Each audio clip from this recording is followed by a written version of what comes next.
2017 मेरे लाइफ का सबसे बेस्ट ईयर था, मेरे लाइफ का सबसे टर्निंग पॉइंट था। 2017 सितंबर में मैं मेरे खुद के घर में रहने गया था। मैंने वो घर ऑलमोस्ट 1.25 करोड़ में खरीदा था एट द एज ऑफ 29। जब भी मैं वो घर के बारे में या वो साल के बारे में सोचता हूँ, मुझे बहुत ज्यादा अच्छा फील होता है, बहुत एक फील गुड फैक्टर आता है। मैं हमेशा यंग लोगों को बोलता हूँ कि ये घर में ले पाया क्योंकि I started investing at an early age. मैं almost at the age of 22 years में मेरी इन्वेस्टिंग जर्नी चालू की। मैंने जब भी मेरा इन्वेस्टिंग जर्नी चालू किया एट द एज ऑफ 22, तभी मैं देखता था कि आजू बाजू के लोग, मेरे जो दोस्त लोग थे, वो बहुत ज्यादा पैसा गवाते थे। यानी उनको पब्स में जाना, डिस्कोस में जाना, ड्रिंक्स में पैसा उड़ाना, मोबाइल्स, एक्सपेंसिव मोबाइल्स लेना, अच्छी अच्छी कारें लेना, इन पे उन्होंने बहुत ज्यादा पैसा, मैं उनको देखता था बर्बाद करते हुए। तभी मैं उनको हर वक्त ऐसा बोलता था कि आप अगर सेव कर पाओगे अभी, तो at the age of 30-35 you will be in a position कि आपके पास बहुत ज्यादा इक्विटी रहेगी। पर तभी मेरी कोई सुनता नहीं था। But at the age of 29, जब भी मैंने घर लिया, तभी सबकी आंखें खुल गई। उनको लगा कि मैंने बहुत ज्यादा इन्वेस्टमेंट किया है बहुत कम उम्र में। पर ऐसा नहीं था दोस्तों। मैंने कम उम्र में छोटी छोटी इन्वेस्टमेंट करी, पर वो कंसिस्टेंटली करी। यहाँ पे एक चीज आपको ध्यान में रखनी है, मैंने कंसिस्टेंटली इन्वेस्टमेंट किया, और वो कंसिस्टेंसी जो थी वो मेरी पैटर्न बन गई, और उससे मैं ये घर खरीद पाया। जब भी आप कम उम्र के होते हो, तो आपके ऊपर लायबिलिटीज, रिस्पॉन्सिबिलिटीज नहीं होती है। तो मैं हमेशा लोगों को बोलता हूँ, हमेशा जो मेरे पास जो क्लाइंट्स आते हैं, जो स्टूडेंट्स होते हैं, जो जस्ट जॉब पे लगे हुए रहते हैं, I always tell them to save at least 40-50% of their take away. यानी जितना घर पे आप पैसा आता है हर मंथ, उससे एटलीस्ट आप 25-50% आप सेव करो, ताकि जब आप लायबिलिटीज और रिस्पॉन्सिबिलिटीज आएंगे, तब आप वो अमाउंट थोड़ी कम कर सकते हो। इन्वेस्टमेंट जर्नी का एक बहुत बड़ा फायदा है, जितना आप जल्दी चालू करते हो, उतनी आपकी कंपाउंडिंग बहुत ज्यादा जबरदस्त होती है।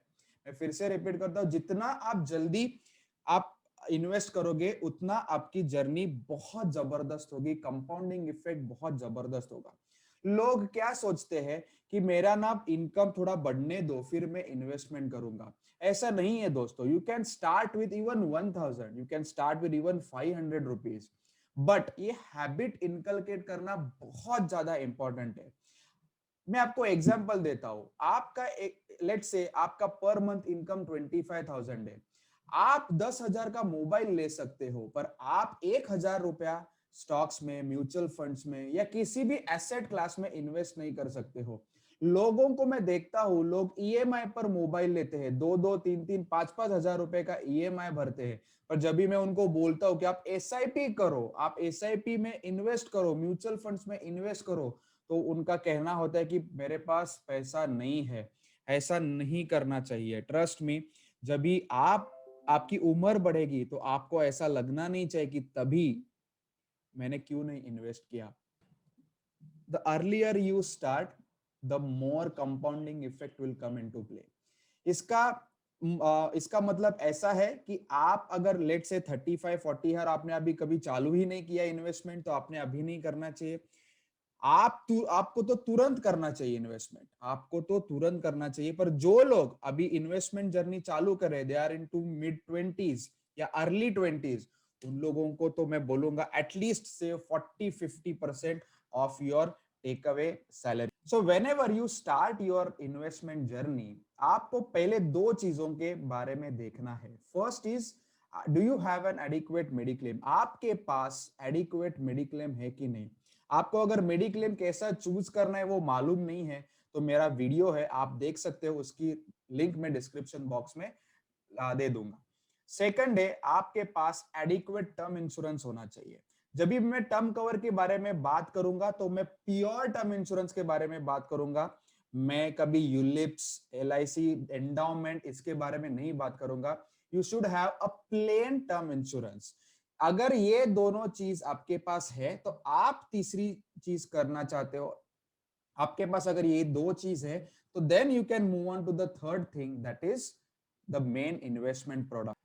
जब भी मैं इन्वेस्टमेंट्स के बारे में बोलता हूँ, सुनता हूँ, बहुत जगह पे मैंने सेमिनार्स लिए हैं। मैं फाइनेंशियल लिटरेसी पे या फाइनेंशियल अवेयरनेस पे मैंने बहुत सारे सेमिनार्स किए हैं। ऑलमोस्ट 5000 प्लस को मैंने एड्रेस किया है।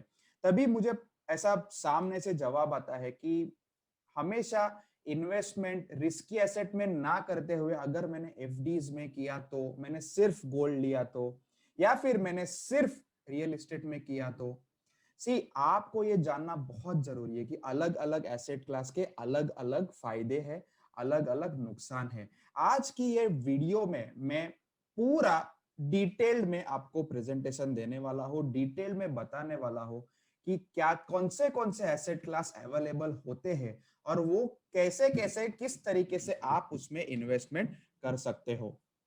Okay, so let's move on, देखते हैं हम लोग। मैंने बताया कि first you need to have a good mediclaim. आपके पास अगर मेडिक्लेम है पहला, और आपने इन्वेस्टमेंट नहीं किया है तो भी चलेगा, पर इन्वेस्टमेंट किया है और आपके पास मेडिक्लेम नहीं है, ये कभी होना नहीं चाहिए। सेकंड थिंग, आपके पास टर्म इंश्योरेंस होना चाहिए, एडिक्वेट टर्म कवर होना चाहिए। दोनों के लिंक में डिस्क्रिप्शन बॉक्स में दे दूंगा। इन्वेस्टमेंट करने से पहले आपको ये वीडियो देखना है, आपको सब्सक्राइब करना है, आपको ये दोनों लेना है और फिर इन्वेस्टमेंट के बारे में सोचना है। तीसरी, इन्वेस्टमेंट्स कहां पे करना है? तो ट्रेडिशनली हम लोग के पास ये ऑप्शंस अवेलेबल है। First is fixed deposits. सब लोगों को मालूम है एफडीज, फिक्स्ड डिपॉजिट्स क्या होते हैं। जो बैंक में हम लोग पैसा रखते हैं उसको बोलते हैं फिक्स्ड डिपॉजिट्स। सेविंग अकाउंट की बात नहीं कर रहा हूं, जो हम लोग इन्वेस्टमेंट के दौर पे हम लोग जो बैंक में रखते हैं उसको बोलते हैं फिक्स्ड डिपॉजिट्स। दूसरा एवेन्यू होता है स्टॉक मार्केट्स। मैं बहुत लोगों को बोलता हूं कि आप जितना जल्दी स्टॉक मार्केट्स में एंटर करोगे उतना ज्यादा आपको फायदा होगा। तभी मुझे लोग पूछते हैं कि स्टॉक मार्केट्स तो बहुत रिस्की है।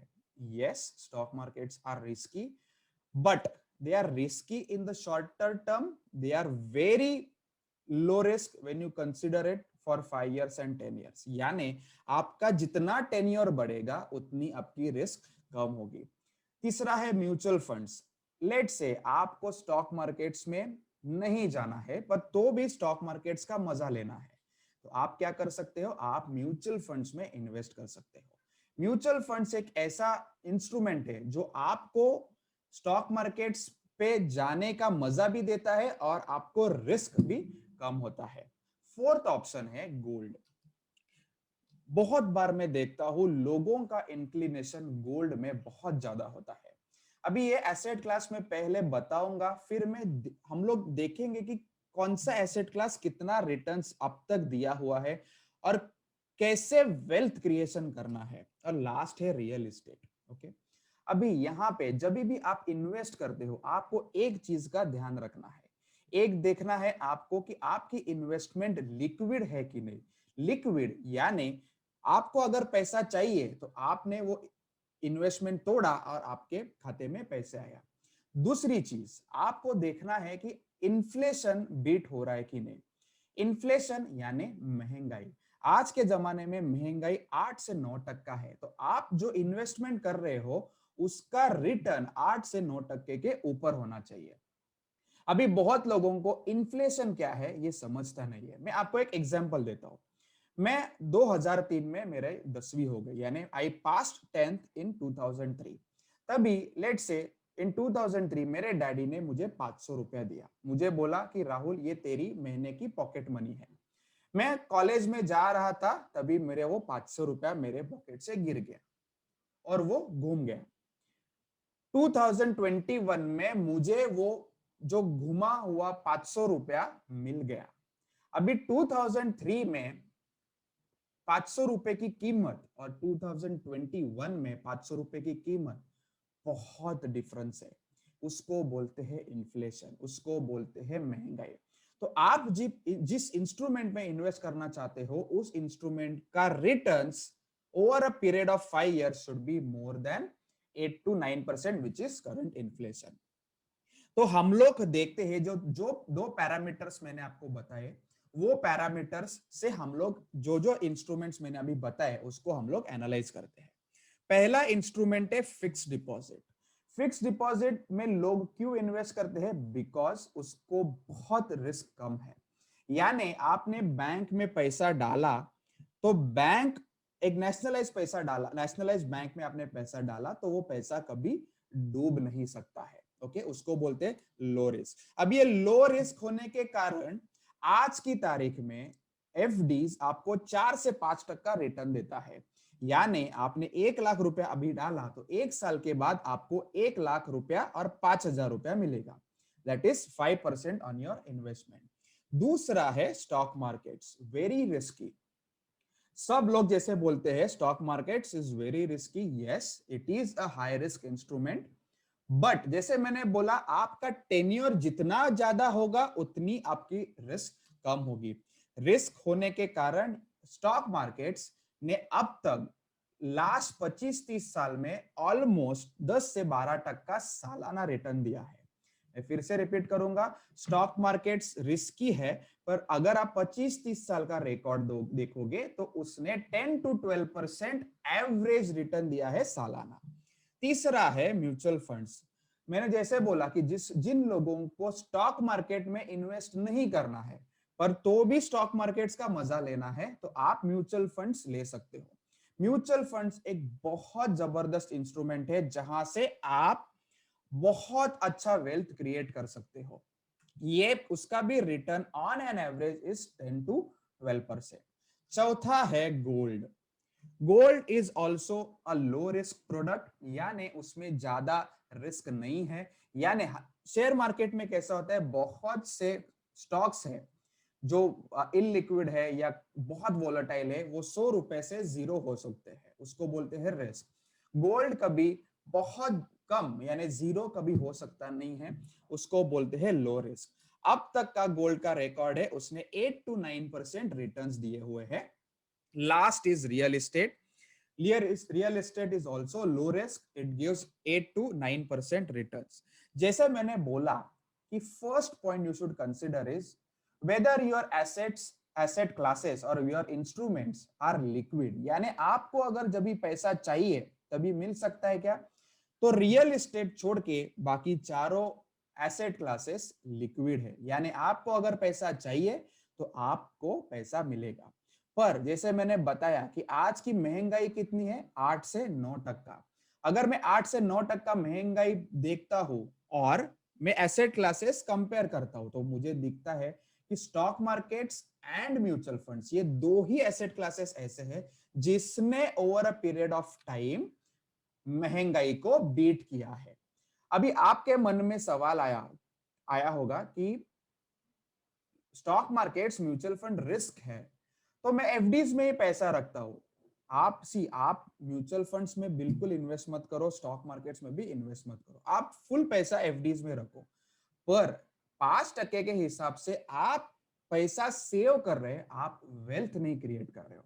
मैं आपको एक एग्जांपल दूंगा with the help of Excel में, I will help you understand कि 10-12% निकालना आज की तारीख में कितना ज्यादा इंपॉर्टेंट है। I know you are very much excited to understand कि इन्वेस्टमेंट कौन से एसेट क्लास में करना बहुत जरूरी है आज के तारीख में। सो मैं एक्सेल के द्वारा आपको ये सिखाने वाला हूं। मैंने सिंपल एक्सेल दिया है, ये एक्सेल मैं आपको ये वीडियो के नीचे दे दूंगा तो आप खुद कैलकुलेट कर सकते हो। मैंने दो इंस्ट्रूमेंट्स यहां पे ली है, फिक्स डिपॉजिट्स और स्टॉक और म्यूचुअल फंड्स। मैं सिर्फ आपको दिखाना चाहता हूं कि रिटर्न्स जो जैसे मैंने बोला कि fix deposits will give you fixed deposits will give you close to around 4 to 5% returns and stocks will give you 10 to 12% returns। उससे over a period of time कितना फर्क होता है? लेट से मैंने यहाँ पे एक्सेल में कुछ जो चीजें ली है मैं पहले एक्सप्लेन करूंगा, फिर मैं आपको लाइव दिखाऊंगा कि कैसे फर्क पड़ता है। लेट से फिक्स डिपॉजिट्स में मुझे इन्वेस्ट करना है 10 साल, नंबर ऑफ इयर्स यानी आप कितना साल इन्वेस्ट करोगे, तो मैंने यहाँ पे 10 लिखा। एक्सपेक्टेड रिटर्न्स आज की तारीख में फिक्स डिपॉजिट्स आपको 4 से 5% रिटर्न देते हैं, मैं यहाँ पे लिखूंगा 5%। मंथली आपको कितना अमाउंट डालेंगे। सो मंथली में इधर मंथली अमाउंट लिखता हूं। लेट से मैं इन्वेस्ट करूंगा 5000 रुपीज। मैं फिर से रिपीट करता हूं, number of years 10, expected returns 5% है जो एफडीज मुझे फिलहाल दे रही है, और मैं महीने के 5000 रुपया इन्वेस्ट कर रहा हूं। अभी मेरी टोटल इन्वेस्टमेंट हो जाती है 5000 इंटू 10 इंटू 12। मेरी टोटल इन्वेस्टमेंट हो जाती है 6 लाख रुपया। और 6 लाख मतलब मैंने सिर्फ 6 लाख रुपया इन्वेस्ट किया है, 5000 इंटू 12 महीना इंटू 10 साल। ओके, अभी मेरी नेट वैल्यू यानी मुझे मेरे इन्वेस्टमेंट पे 5% रिटर्न मिलने के बाद मेरी 6 लाख की वैल्यू कितनी होती है वो मैं अभी कैलकुलेट करूंगा। तो वो होता है, रेट कितना है अपना 5% डिवाइडेड बाय 12। तो वो मैं कैलकुलेट करूंगा।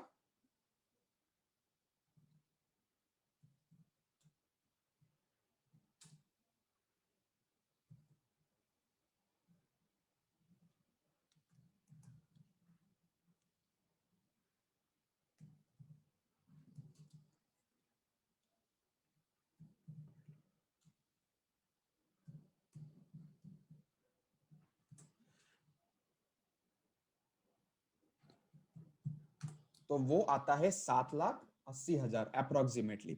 वही चीज अगर मैं स्टॉक्स में या म्यूचुअल फंड्स में इन्वेस्ट करता हूं, यहाँ पे एक्सपेक्टेड रिटर्न्स 5% के हिसाब से मैं 5% को चेंज करके मैं 12% करता हूं। तो आप देख सकते हो 5,000, if I am investing 5,000 per month for 10 years and I am getting 12% per year, मेरी 6 लाख की वैल्यू हो जाती है ऑलमोस्ट 11,61,000 रुपया। यानी डिफरेंस कितना हुआ, ऑलमोस्ट 4 लाख रुपया डिफरेंस हुआ। 3,82,000 is the difference if you invest in FDs vis-a-vis if you invest in stocks और म्यूचुअल फंड्स। ये बहुत जानना जरूरी है।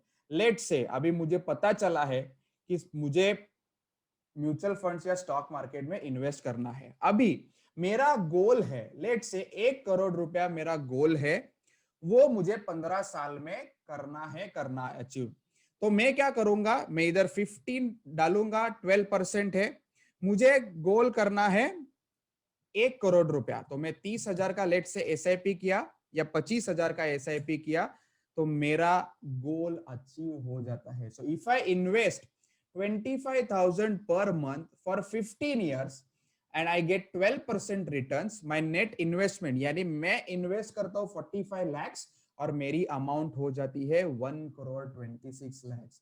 तो आपको ये मैं एक्सेल दे दूंगा, आप खुद ट्राई करो, आपको कितना पैसा चाहिए 10 साल बाद, 15 साल बाद, उस हिसाब से आप उसमें कैलकुलेट करो कि आपको कितना एसआईपी अमाउंट या मंथली इनकम अमाउंट आएगा एक्सेल में, और उस हिसाब से आप इन्वेस्ट करना चालू करो। आपको अगर ये वीडियो अच्छा लगा रहेगा तो please do subscribe to my channel.